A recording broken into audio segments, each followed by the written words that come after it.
It's a pillar of the Coastal Bend history, and it's coming down piece by piece. Just ahead, we have live coverage of the deconstruction of the New Harbor Bridge. Chris 6 News at 5 starts right now.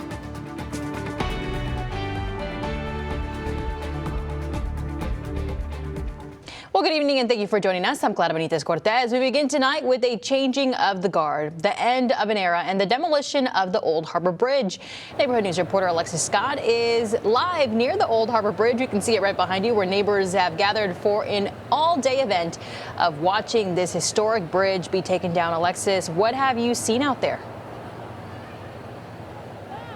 Good afternoon, Clara. Let me tell you, I have seen a lot of excitement out here since I've been here earlier this morning. Dozens of neighbors lined the premises here at the Corpus Christi Water Gardens to see that demolition of the Harbor Bridge. Unfortunately, we did have news sent to our Chris 6 newsroom from Flatiron Dragados and TxDOT saying that that demolition will not happen today. So several of those people have already left the premises as they head home. But that demolition of this iconic structure will be set for tomorrow. While I was out here earlier, I was able to speak with some community members who say they have so many memories out here for the Harbor Bridge that has been in this community for over 60 years. Some people even traveling from out of town.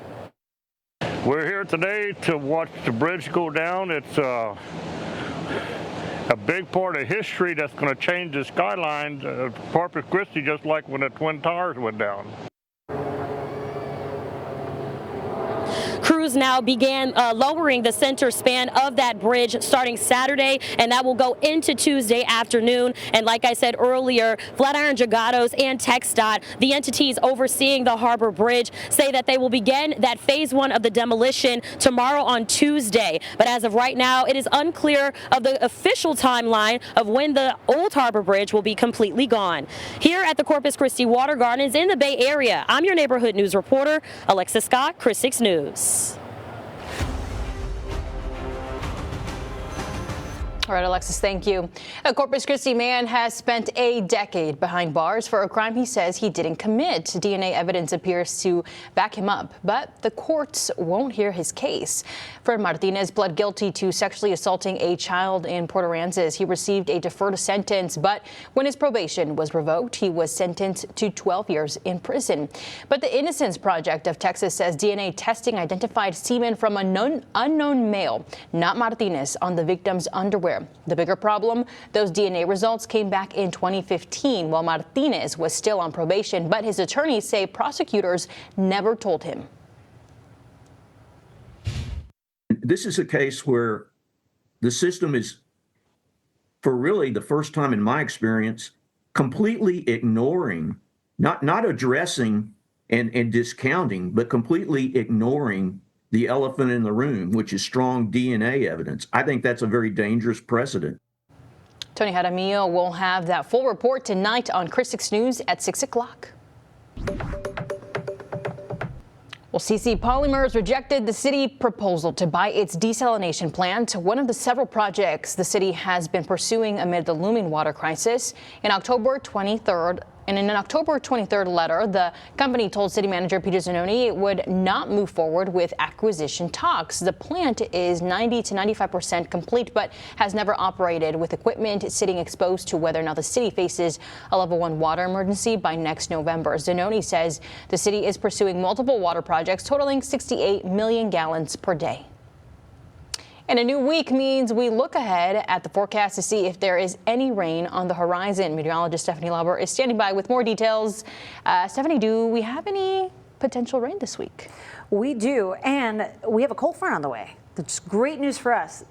Pretty much the same upper level pattern that is helping us to finally feel fall is also going to keep the east coast of the U.S. safe from what is our latest major hurricane out in the Atlantic Basin. So let me show you a satellite view of Melissa. We'll tackle this first before we get to the local forecast, because this is going to be, already is, an historic storm of the season, and it's going to be a very devastating storm for the island of Jamaica, likely for the eastern provinces of Cuba and also Haiti. So you can see this is a very impressive satellite image, a very pinhole eye. This storm is going to start making its movement toward Jamaica very soon here, and already, of course, hurricane prep's up. You can't even see Jamaica under some of the cloud coverage. You're already getting some storms there. So this is a beastie. NASCAR speeds with 175-mile-per-hour Category 5 strength storm. Is going to make landfall hopefully as a 4 and not be a risk to the U.S. East Coast thanks to fall finally taking place. So what could fall mean for us? I'll break it down for you coming up.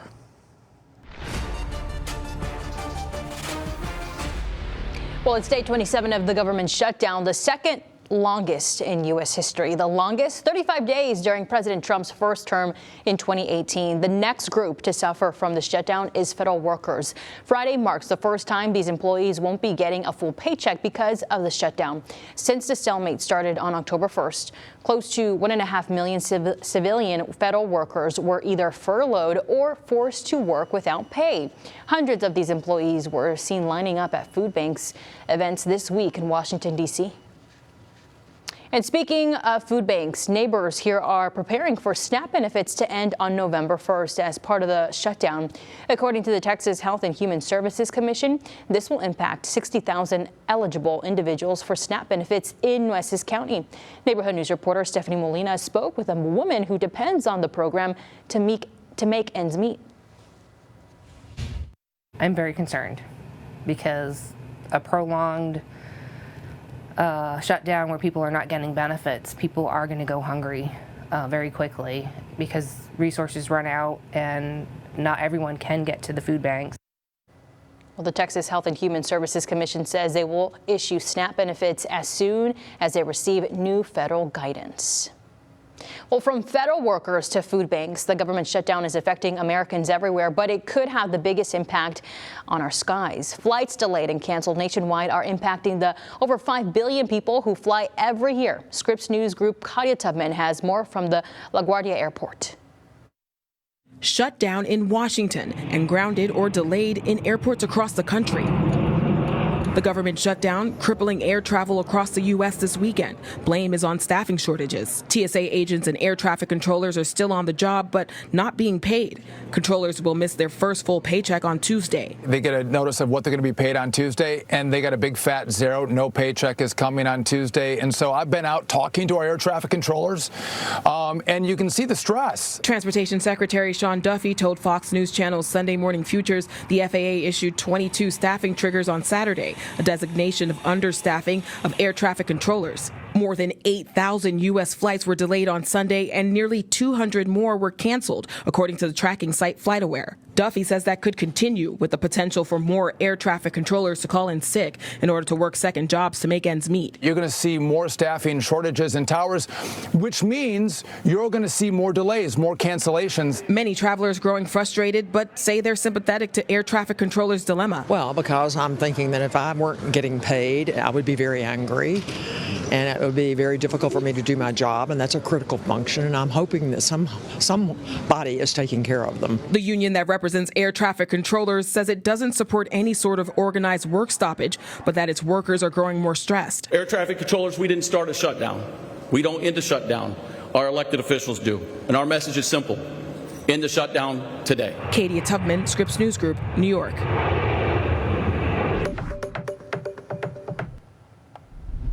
And more news out of the nation's capital. The U.S. and China have agreed to a framework for a trade deal ahead of President Trump's meeting with Xi Jinping. On Sunday, U.S. Treasury Secretary Scott Bessent outlined the framework for an agreement to avoid imposing an additional 100% tariff on Chinese imports. Trump is expected to meet with Xi Jinping on Thursday in South Korea. The two are also expected to finalize a deal to allow TikTok's U.S. operations to continue. I'm Melissa Trevino in Orange Grove, talking with school leaders about the district's request to have residents help improve safety and give raises. You're watching Chris 6, part of the Scripps News Group. I'm Melissa Trevino, your neighborhood news reporter in Orange Grove. School leaders tell me after years of losing money, the district is now leaning on voters to help improve safety and give raises. I spoke with the district and residents about the issues voters will see on the upcoming election ballot. course, it states on their tax increase. Now, we're in fixed income. So I said, whoa, let me go check. When Gilbert Gonzalez Jr. heard about a potential tax increase, he did his homework. He called the superintendent and attended one of the several public meetings to learn more about the voter approval tax rate election. And he explained it that basically very simple. You have two buckets you get money from. M&O, maintenance operation, that's from the plant operation to paying janitorial services, your paraprofessionals, your teachers, everybody gets out M&O. Gonzalez says he's made it his mission to make sure neighbors understand because he says there aren't many people who actually vote here.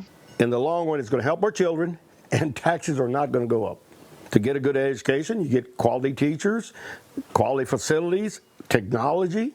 Has to be up there, keep up with the pace. Superintendent Eddie Hesseltine says the election is about recovering money the district's been losing for years. He tells me the district has lost over $1 million a year, money that could be put into their staff and schools. We don't have the nice buildings that everybody else has, but if you look at our ratings and our scores, our students and our teachers and our community support, education, we're at the top of those lists. Voters here in Orange Grove can vote now. Early voting is underway and ends Friday, October 31st. Election day is November 4th. In Orange Grove, I'm Melissa Trevino, your neighborhood news reporter, Press 6 News. All right, Melissa, thank you. Now let's take a look at our roadways with the live traffic report. Steph, what's the latest? Well, Clara, we are looking at Monday traffic across Corpus Christi here on our SPID camera. Well, there's a lot of cars out there, but the slowdowns seem to be in particular areas, the same areas you may expect. Let's go to our maps now and we'll show you that if you're coming down 37, the usual stop and go as folks try to figure out if they're going on the crosstown, going downtown, which way they need to go. Nothing out of the usual. We're also a little busy downtown, and with that update here, you can see a little stop and go on the crosstown approaching that intersection at SPID. We're not looking at any major delays, but hitting some brakes here and there. Same to expect on Saratoga. Now let's look at the usual culprit. On Staples, we are seeing some pretty heavy traffic between SPID and about Wooldridge. It gets it better as you head towards Saratoga, so it's extra condensed today. As you head out, make sure you stay safe and you drive safe. Stick around, I got a lot to talk about in the forecast, cooler weather and maybe some rain. We'll talk about it ahead.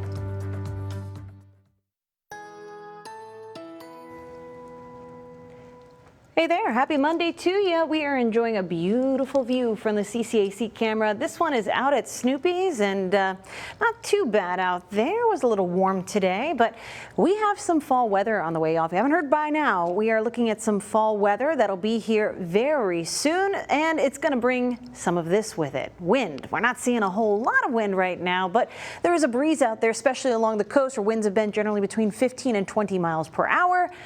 I haven't said these words in a long time, but we are looking at disrespectful winds coming back to the forecast as we head into your Hump Day Wednesday. So if you've been putting off some cleanup around the yard, I know we said this with the rain we were expecting over the weekend, that gust would be expected. Hopefully you've already taken that back indoors, but we are going to see some very windy conditions as we head through the middle of the week. We'll talk about what that could mean for any of your planned activities. But yep, that wind is warm and humid today, generally an east-southeast wind that has been making it feel like second summer all over again. 85 at NAS Corpus Christi right now. In the Bluff, feeling like 92.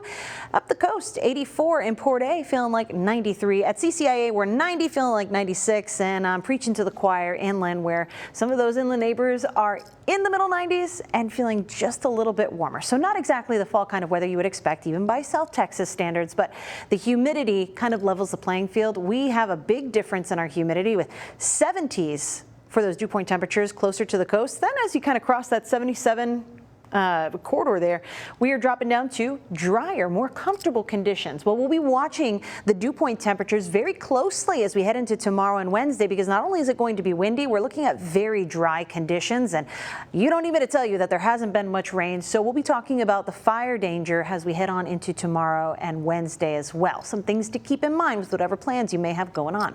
Big weather picture doesn't show much right now. There's been hard to find a cloud out there, but that's because there's high pressure in place. Not much humidity to pull with this warm front that's in East Texas, but our cold front is cooking up and should be here. Technically, it's going to be coming through as we head through the later parts of tonight and early tomorrow morning. It'll be more apparent on our map, but we are looking at some cooler weather. It's bringing some snow to the mountainous west. That cool weather is finally going to be cool enough when it gets here to make it actually feel like fall. We have enough help from upstairs in the atmosphere to push this baby all the way through South Texas. So yeah, even our friends in the valley will get a cool down. This has helped us out in the long run because with the upper level pattern finally starting to shift in such a way that we experience fall, it's helping out our neighbors on the east coast of the U.S. to help keep tropical trouble away from us. And they're experiencing a cold front right now. So this is kind of where things are cooking to keep the east coast of the U.S. safe from direct impacts from what is now major Hurricane Melissa. But focusing on the nice changes you probably want to hear about, we may see some rain as this front is coming through. There's still a little uncertainty with it. It is not looking like a whole lot of rain, but quite the cool down, especially as we head into Wednesday and Thursday. Thursday morning is going to be the chilliest weather we have seen in a long time. So you'll need to actually use a sweater. I know that's something we don't say a lot, but as we head into next week, the cold doesn't last very long and we'll be warming back up again. So as we expect this cold front to move through, heading on into tomorrow, not much for clouds until that front gets here. And this is the little bit of rain that I'm talking about along that cold front. It passes through late tomorrow evening and then we cool down. How much rainfall could we be expecting? Well, most of it will be along the coast. We're talking hundredths of an inch. Maybe a few tenths for the lucky folks closer to the coast. But for our 7-day forecast, we are focusing on the cool down that is going to be very much appreciated here across the coastal bend. Again, be careful. We're expecting some disrespectful winds on Wednesday. It's the sweetest, spookiest week of the year. Just ahead, find out why Halloween candy prices are going up and how you can avoid the sticker shock. And still ahead, 94 years old and still playing the game he loves. Stick around and we'll introduce you to a local legend who is celebrating a major milestone. You're watching Chris 6, part of the Scripps News Group.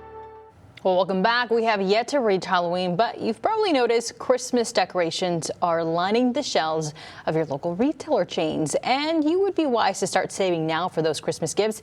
NerdWallet estimates that the average holiday shopper will spend nearly $200 more on average due to tariff-related price increases. And if you're planning on a Christmas trip, you're not alone. Nearly 45% of Americans plan to travel this holiday as well.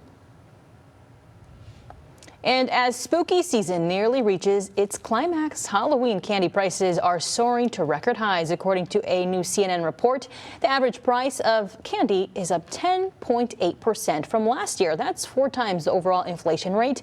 The most expensive candies, chocolate. Poor harvests in Ghana and the Ivory Coast are pushing cacao prices. If you want to save money this Halloween, opt for more gummies and fruit candies instead of those Hershey bars. And we just want to take a moment to say happy Monday. Thanks for starting your week off with us. Don't go anywhere. We have a look at your forecasts and celebration of a softball legend when we come back.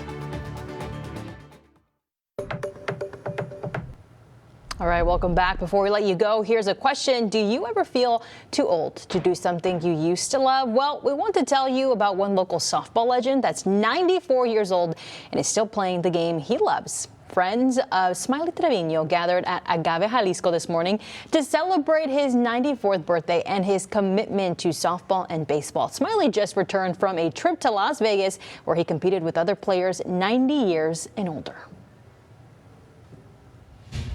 It's a pleasure to be here with all my friends.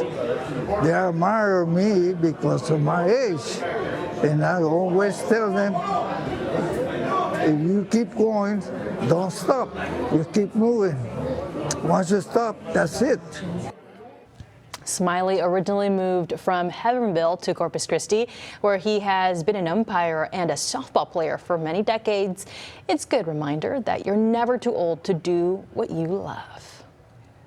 Wow, that is an amazing story. Well, happy birthday to Smiley right there. And, you know, adding on this, my grandpa is also 94 years old. Is he really? And yes, he lives in Mexico, but he also says that he doesn't want to stop working.